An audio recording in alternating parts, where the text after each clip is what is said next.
மாமலை போல் எமதூதர்கள் வந்து வலை கொடு வீசி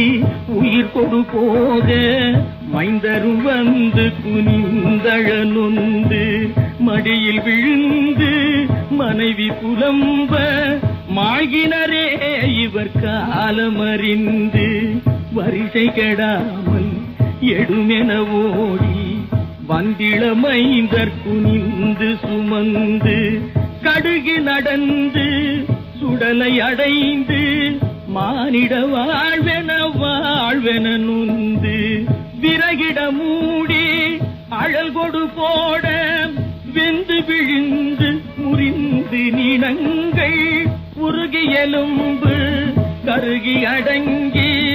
ஓர்பிடி நீரும் இல்லாத உடம்பை நம்புமடியேனை இனி ஆளுமே.